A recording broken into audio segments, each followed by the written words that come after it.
there guys, it's me and Malorian for another video for new Warmachine players. Now you're probably wondering, Malorian, that's 3 videos in 3 days. How are you doing this? I thought you said your life was so busy with your family life and things that you couldn't be doing videos. Well, it turns out that in the morning where I wake up before everybody else and normally I just go on Facebook, if I go downstairs I can record a video. So this is working out great.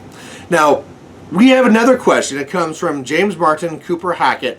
Long name, great question coming up though, which is really counter deployment and going second. Now, if we look at the game of Warmachine, going first in the game can be very huge. Now, the way it stands right now, there is an advantage to going first. It's just the way that the game is being played right now. If you look at all the stats from all the games, when people try doing studies, the person who goes first is winning more. Now, it's not like it's a crazy thing. It's not like whoever goes first wins 99% of the time or anything crazy like that. However, it is something that is significant. Now, even when you get to like the high level play, it can even be extremely dependent on that. There's been high level play where people can honestly say on both sides, this person won because they got to go first. So what we're going to be talking about in this list here, what we're going to be talking about here in this video is why that is being so critical, and if you do get second, what you can really do to really draw from the advantage you get. Because again, I want to stress that going first is not like a slam dunk for sure thing. It certainly is a big advantage in some of your games, but in most games, especially when we're talking about new players, when we're talking about new players playing against other new players, it's not going to be the biggest factor. And we're talking about new players playing against experienced players. Again, it's not going to be the biggest factor. The reason why you lost to a vet is not because you went second. It's probably because you went up against a vet. So, first step, why are people going first having an advantage? Well, the big thing is just the fact that they're getting to go first. They're getting to move their army first, which really translates into a lot of board control. You have on your table there your scenario pieces, your terrain, and whoever gets to go first gets to rush up the board, gets to take a strong defensive position and offensive position. The caster gets to cast whatever spells they need, and they're really just saying, all right, I am pretty much at the spot now where if you advance whatsoever, I get to have the alpha. And of course, in a list with limited resources, whoever is going to be getting the alpha and taking away elements of the other list first is probably going to have a big advantage, which is why we're seeing these stats where the person going first is winning more often. So, okay, that's good to know, but what happens if you don't go first? And in fact, there's even some lists where you don't want to go first. So let's make sure that for all the new players out there, that you understand how to take advantage of that and when you actually want to be going second. So when you're going second, you have to really realize that you're getting 3 main benefits. 1, you're getting an extra 2 inches of deployment. That's nice. It's not always crushing or a big counterbalance to the fact that the other side is getting to run up the board for free, but it's something that we should be keeping in mind, especially when it's things like the fact that maybe your huge bases, instead of having to run into the zone, maybe they can just advance to there. Small little things like that might be very important, so always make sure to look for them in the scenario that you're playing. Secondly, the biggest thing you'll be having is the fact that you're deploying second. And the fact that you're deploying second means that you have a lot more information to your disposal. You're seeing your opponent's army down on the table completely before you put down anything. Now, there can be situations where that's not really important. Let's say it's Sloan with a bunch of hunters versus Magnus and triple colossal.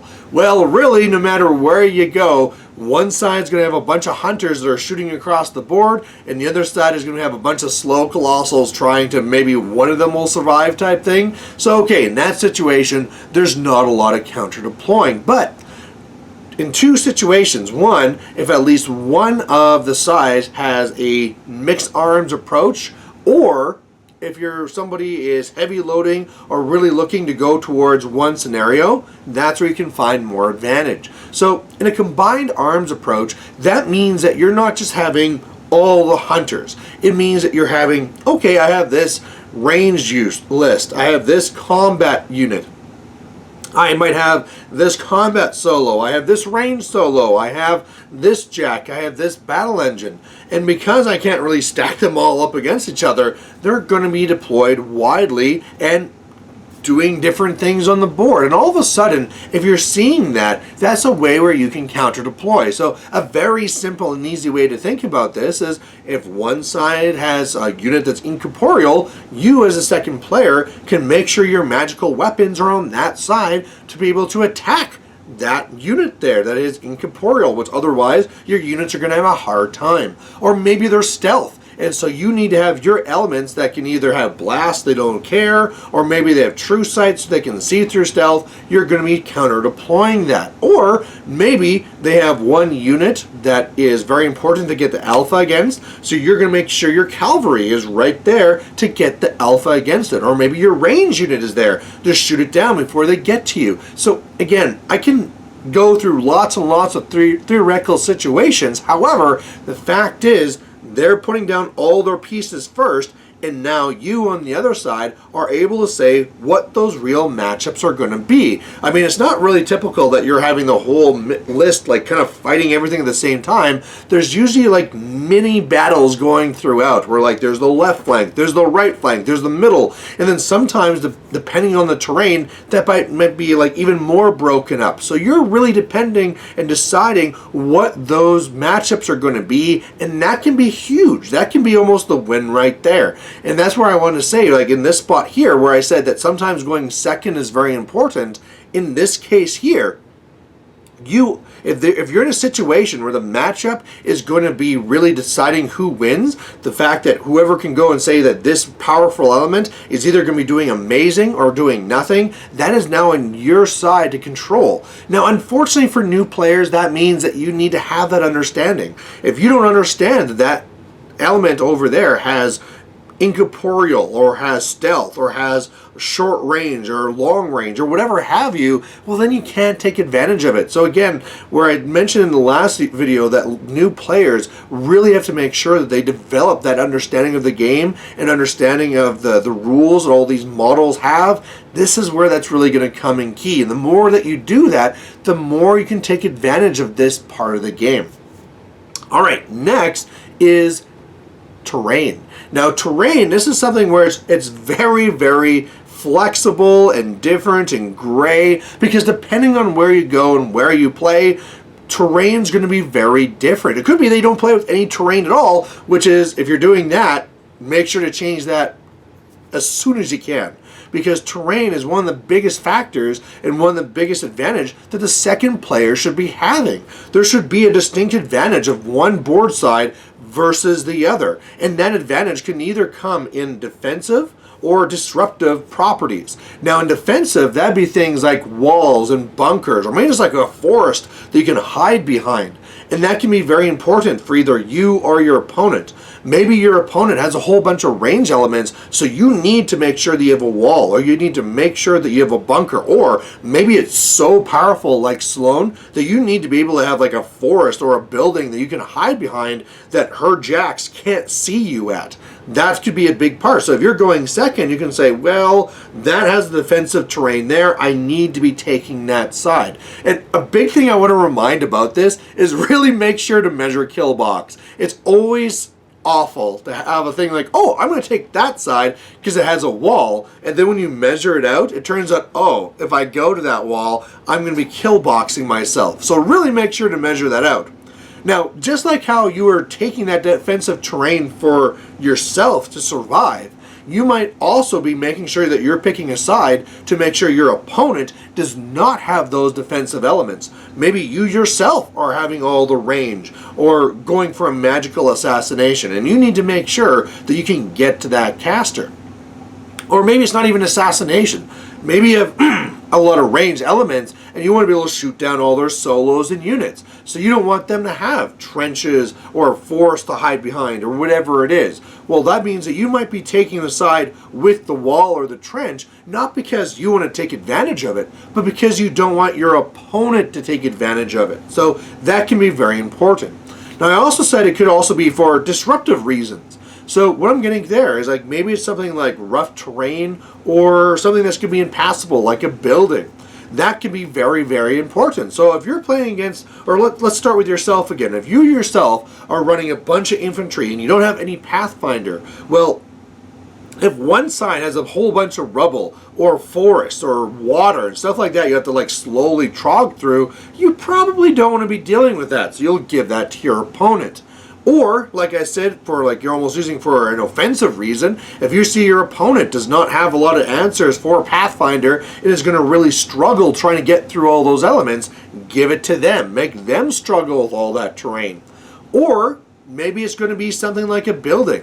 Now that can be really important if you're up against things with huge bases. So maybe it's a battle engine, maybe it's colossal, maybe it's even like a battle engine caster. If there's ever anything like that where that big base can't go down, that's very important in that matchup. So having their side with like a building that they have to fight around and they're going to have to try and deploy around and move like that is really, really key. You might also have a situation where there's such a big building or such a big forest or something like that in the center that's going to really force your opponents to go and have to pick which way they're going to go. And then what that really means then is that you can then super attack one side, really push on one side and try and wipe out whatever little piece goes that way, right? And really kind of like divide and conquer type of strategy.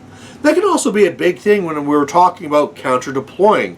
If you do this at this step here where you're saying, all right, I'm going to pick this board side so that you are going to be forced to split your forces. There is that big building right there, and unless you want to completely avoid that piece, you're going to need to go all that way or all this way, and I'm going to be now deploying my army to make sure that when that split occurs, I am set up to really hit one side hard, right?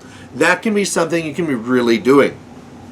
Now, one of the things I didn't mention through all this is also the whole fact that scenario can be extremely important for all of these things that we've been talking about. Of course, whoever goes second is the first person to have a chance to score, and so you have to keep that in mind. The fact that when your opponent is going first and they're coming up, they need to go into the zones to make sure you don't score first. And obviously, if you're a list and your way that you're trying to play is trying to win by scenario, there could be a huge advantage to be going second. The fact that if there's lots of scoring elements, your opponent is forced to push up pieces to contest all this, and it's now up to you as the second player going for scenario to say, well, you contested that zone pretty well, I'm not going to push hard there. But these flags, you did not contest well at all. I'm going to crush those elements. I'm going to take the jump. And now not only do I have the attrition advantage, but I'm also up 2 control points,